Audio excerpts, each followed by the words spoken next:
moral injury is that quality of your soul, the way you feel inside about yourself and your relationships to the world that is completely upset and disrupted by the kinds of things you've had to do or see or witness in war.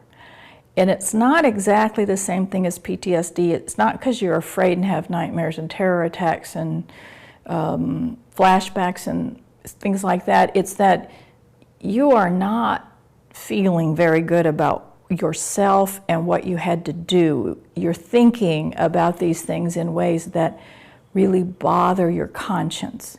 So moral injury in some sense is the collapse of your moral meaning system and your moral foundations because of things that you've experienced. And it's not a new concept. It's in, I would say, most of sacred literature. It's certainly in the Bible a lot. It's in the Bhagavad Gita. I think the entire book is a book about moral injury. We have ways. We have rituals. We have ways to think about spiritual issues that help people recover and come back.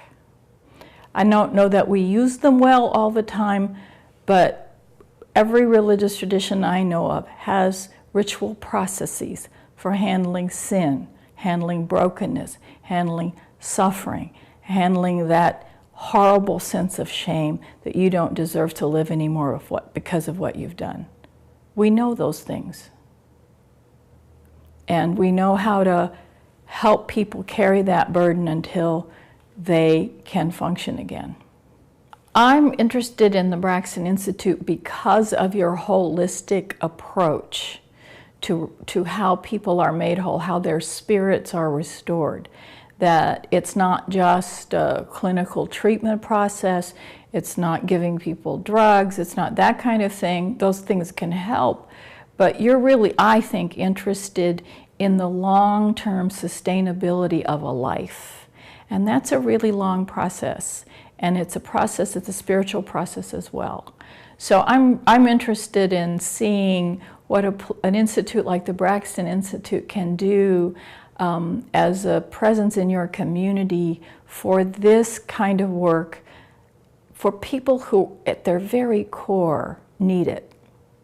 And I'm not talking only about veterans or even veterans who have deployed in combat. I think there are a huge number of people in the society who carry this kind of load and really don't have enough help and enough friendship really for that long life-sustaining journey. I think you will find that lawyers, doctors, nurses, law enforcement officials, prison guards, EMTs, there are all kinds of people with professions that work under life or death circumstances who carry an awful lot of pain about things they've witnessed, had to do, or lost. So I think this work has massive implications for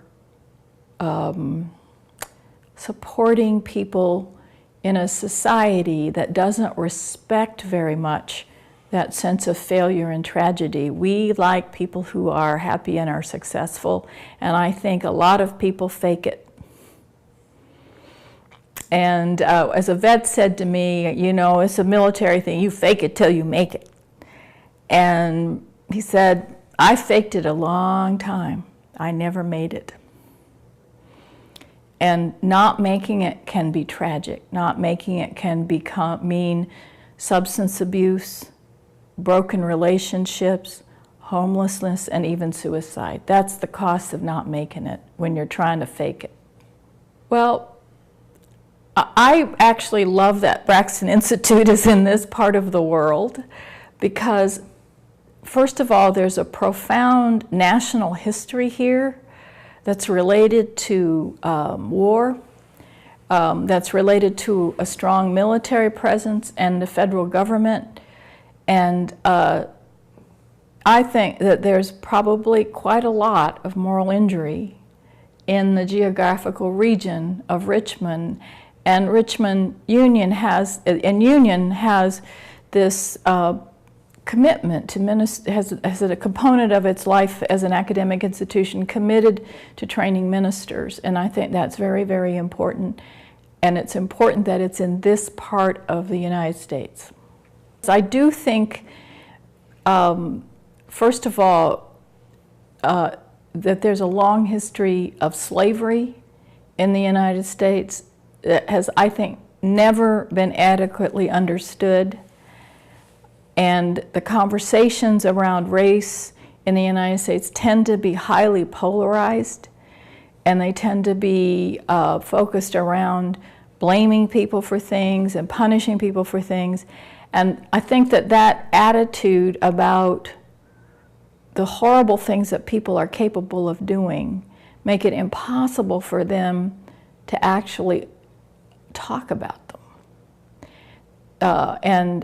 So I'm interested in what kind of possibilities there are using the lens of moral injury to face into the kind of history in this country around race that is still being manifested in places like Ferguson and in many other places in our country. And so to have a moral injury conference that looks at not just moral injury in the military and veterans, but also in our national consciousness, I think that's a really, really important piece. I think being here in this part of the world with the kind of legacy that's in the soil, it's in the very world, it's in the tree, it's in this place, is a good place to be trying to do this work.